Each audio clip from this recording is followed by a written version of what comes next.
Hello and welcome to Vision Denial.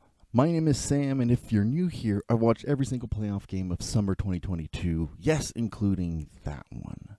And I've been dedicating this show here to covering every single day of Worlds 2022.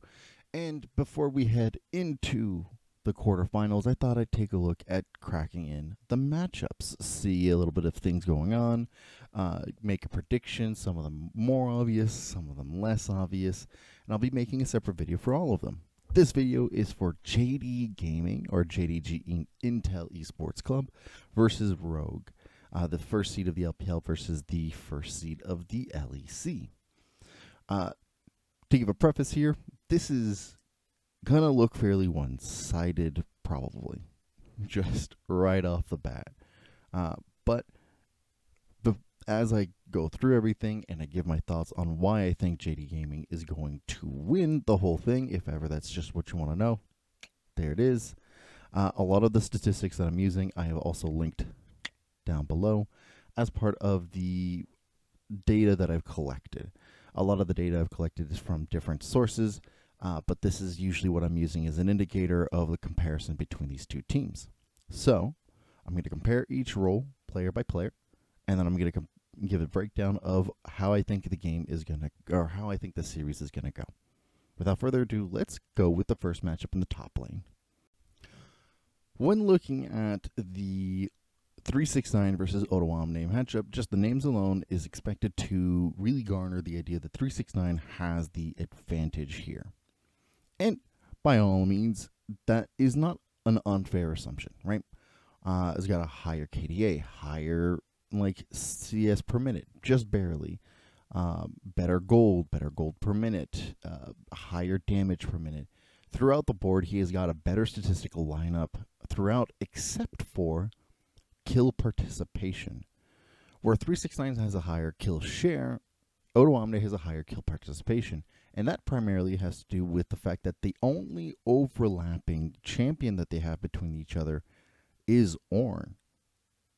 Everything else is either side lane focused for 369, occasionally a team fight champion like Sejuani that he put in, or Kennen, to be specific, while as everything else for the side of Odoamne has been mostly Gnar and Maokai.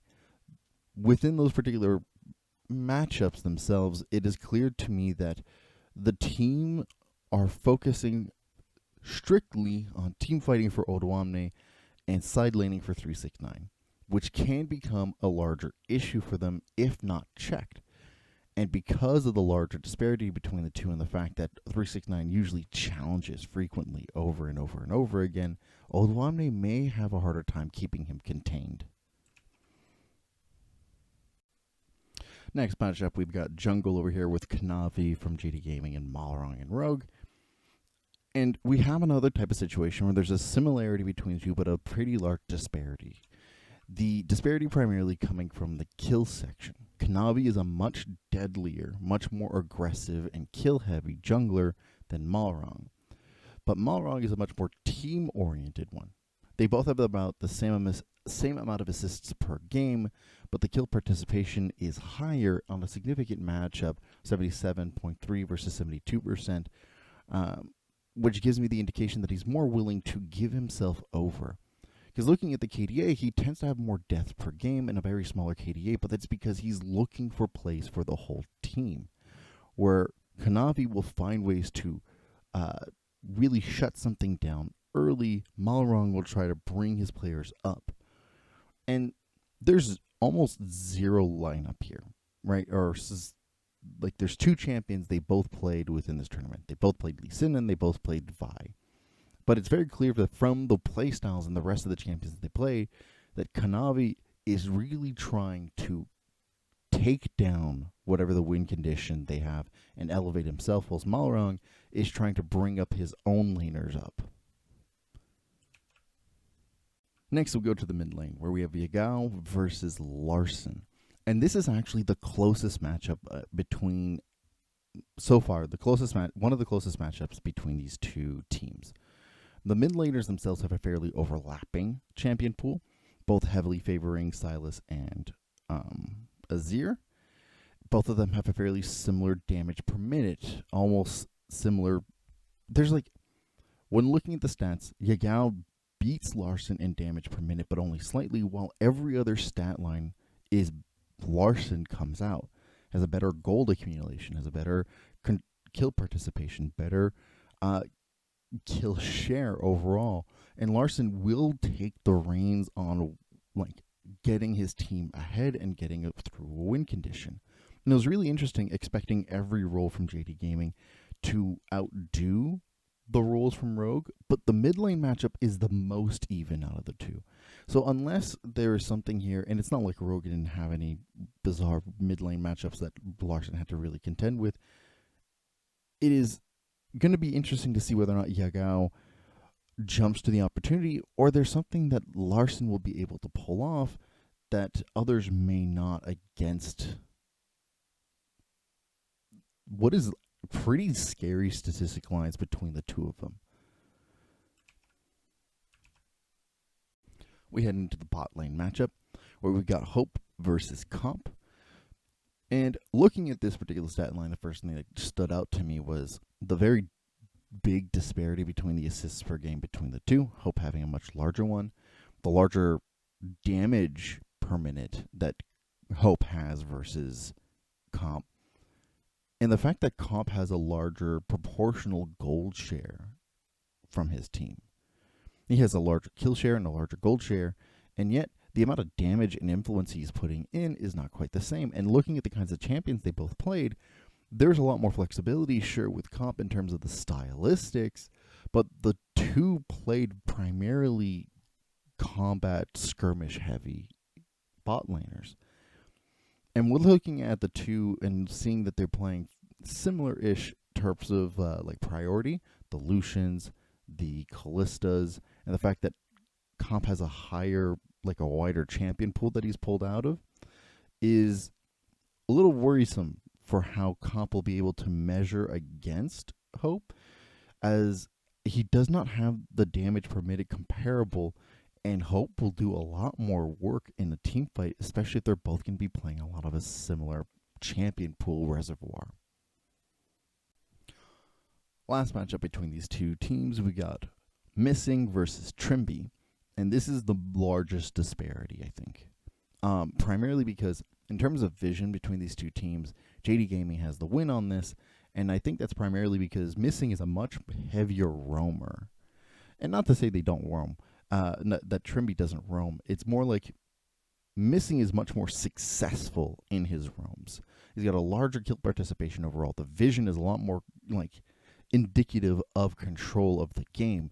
And looking at the champions that both of them have played, there's a larger emphasis on engage and really heavy application of such, right? They both have a kind of like, they have some overlap in terms of enchanters, but the enchanter overlap they have is Nami.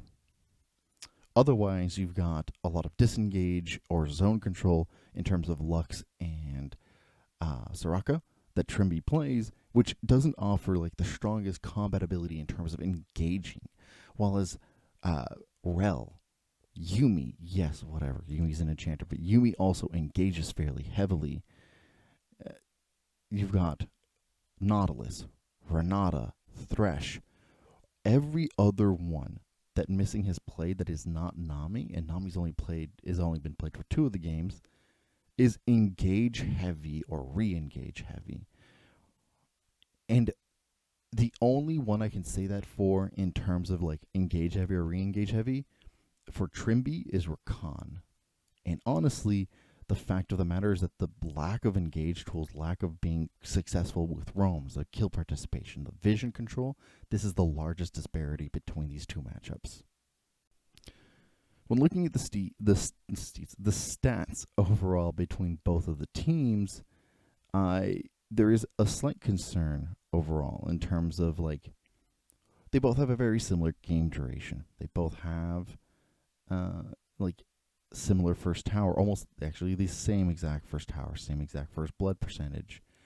There is amount of plates is like slightly favoring JD Gaming.